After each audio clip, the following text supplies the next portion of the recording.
नमस्कार. आज आपण एका अशा भक्ताची गोष्ट पाहणार आहोत ज्याच्या भक्तीमध्ये इतकी ताकद होती की त्याने प्रत्यक्ष देवालाही थांबायला लावलं. हो, ही गोष्ट आहे भक्त पुंडलिकाची. एक अशी कथा जी आपल्याला शिकवते की खरी भक्ती कुठे आणि कशी सापडते. जरा विचार करा, सर्व शक्तिमान देव स्वतः तुमच्या दारात आले आहेत आणि तुम्ही त्यांना सांगता, थांबा, मला वेळ नाही. हे शक्य आहे का? पण भक्त पुंडलिकाच्या बाबतीत हेच घडलं. मग असं काय महत्वाचं काम होतं की खुद्द देवानेही थांबणं मान्य केलं?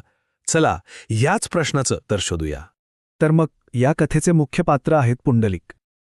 आणि एक गोष्ट लक्षात घ्या, पुंडलिक काही जन्मापासून संत नव्हते. ते आपल्यासारखेच एक सामान्य माणूस होते आणि त्यांच्यात एक मोठा दोष होता. अगदी खरं सांगायचं तर सुरुवातीला पुंडलिक आपल्या म्हाताऱ्या आईवडिलांकडे अजिबात लक्ष द्यायचे नाहीत. त्यांची सेवा करणं तर दूरच, उलटं त्यांना त्रास द्यायचे. म्हणजे बघा, त्यांच्या प्रवासाची सुरुवात कुठून होते? कर्तव्याकडे पूर्णपणे दुर्लक्ष करण्यापासून. आणि इथेच या कथेचं संपूर्ण सार आहे. हेच ते अविश्वसनीय परिवर्तन आहे. जो मुलगा आधी आई-वडिलांना विचारातही नव्हता, तोच नंतर त्यांना देव मानून त्यांची पूजा करू लागला. पण हा एवढा मोठा बदल घडला तरी कसा?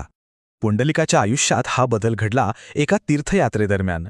खरं तर ही यात्रा त्यांच्यासाठी फक्त एक प्रवास नव्हता, तर एक असा अनुभव होता ज्याने त्यांचं आयुष्यच बदलून टाकलं. बघा, या प्रवासात काय घडलं. पहिलं म्हणजे ते तीर्थयात्रेला निघाले. मग तिथे गेल्यावर त्यांनी पाहिलं की इतर लोक आपल्या आईवडिलांची किती मनापासून, किती निष्ठेने सेवा करत आहेत. आणि ते पाहून त्यांना जणू साक्षात्कारच झाला.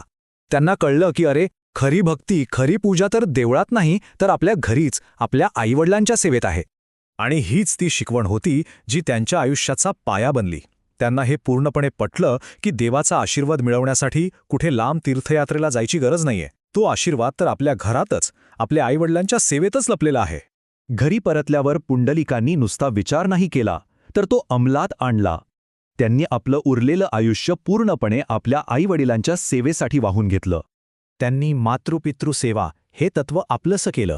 याचा सरळ अर्थ आहे की आईवडिलांनाच देव मानायचं आणि कोणतीही अपेक्षा न ठेवता त्यांची सेवा करायची. हेच त्यांच्या जगण्याचं एकमेव कारण बनलं. आणि त्यांची ही सेवा म्हणजे केवळ एक काम नव्हतं. ती इतकी खरी, इतकी प्रामाणिक होती की त्याची कीर्ती थेट देवापर्यंत पोहोचली. आणि याच निष्ठेने कथेच्या त्या अविस्मरणीय क्षणाची तयारी केली. आणि मग तो दिवस उजाडला, ज्या दिवशी पुंडलिकाच्या भक्तीची, त्यांच्या निष्ठेची खरी परीक्षा होती. त्यांच्या दारात एक अनपेक्षित पाहुणा आला, एक दैवी पाहुणा. कुंडलिकाच्या भक्तीवर प्रसन्न होऊन साक्षात भगवान श्रीकृष्ण विठ्ठोबाच्या रूपात त्यांना भेटायला आले. विचार करा, प्रत्यक्ष परमेश्वर त्यांच्या दारात उभा होता. पण गंमत बघा, नेमक्या त्याच क्षणी पुंडलिक आपल्या आई-वडिलांची सेवा करण्यात मग्न होते. त्यांच्यासाठी ते कर्तव्य सगळ्यात महत्त्वाचं होतं. आता त्यांच्यासमोर मोठा प्रश्न होता, आई-वडिलांची सेवा महत्त्वाची की दारात उभ्या असलेल्या देवाची? आणि पुंडलिकांनी जे केलं ते खरंच अचंबित करणारं होतं. त्यांनी देवाकडे पाहिलं आणि अगदी नम्रपणे त्यांना थांबायला सांगितलं, कारण ते करत असलेलं आईवडिलांच्या सेवेचं काम अर्धवट सोडू शकत नव्हते.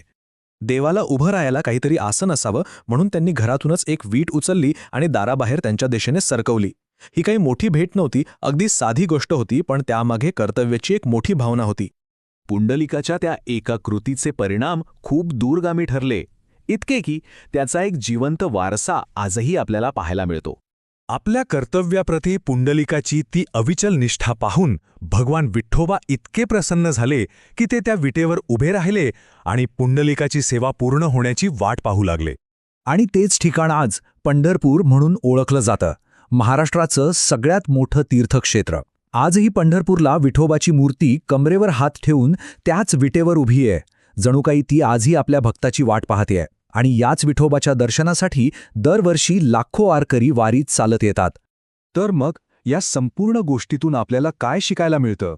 पुंडलिकाची कथा आपल्याला काही अशा गोष्टी शिकवते ज्या कधीच जुन्या होत नाहीत. या कथेचं सार अगदी सोपं आहे. पहिलं, आई-वडिलांची सेवा हीच सगळ्यात मोठी पूजा आहे. दुसरं, खरी भक्ती ही केवळ बोलण्यातून नाही, तर आपल्या कृतीतून आणि आपलं कर्तव्य पार पाडण्यातून दिसते. आणि तिसरं, देवाची कृपा मिळवायची असेल तर नम्रता आणि सेवेचा मार्ग सगळ्यात श्रेष्ठ आहे. शेवटी ही कथा आपल्याला एकच सत्य सांगते, देवाला शोधण्यासाठी मोठमोठे यज्ञ किंवा तप करण्याची गरज नाही. फक्त मनापासून केलेली निस्वार्थ सेवाच पुरेशी आहे. ही जुनी कथा असली तरी ती आज आपल्यालाही तितकीच लागू पडते. ही कथा आपल्याला विचार करायला लावते की आपल्या रोजच्या आयुष्यात, आपल्या कामात, आपल्या नात्यांमध्ये आपली खरी भक्ती कुठे लपलेली आहे. जरा विचार करून बघा.